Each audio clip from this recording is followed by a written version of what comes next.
ओस्माई केव है, सेकंड केव इन चेरापूंजी। कभी आइए तो विजिट जा रहा है केव का, और कभी आइएगा तो भूलना मत चेरापूंजी में आए।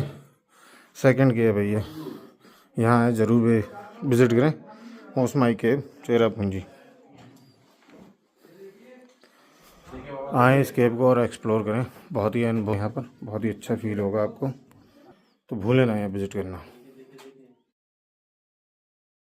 ओस्माई केव है, सेकंड केव इन चेरापूंजी। कभी आइए तो विजिट जा रहा है केव का, और कभी आइएगा तो भूलना मत चेरापूंजी में आए।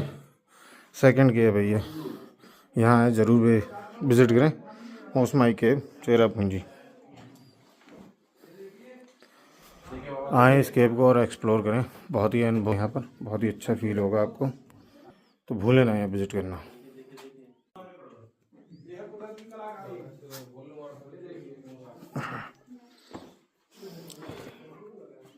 দাঁড়াও দাঁড়াও দাঁড়াও একটু রেস্ট নিয়ে চলো।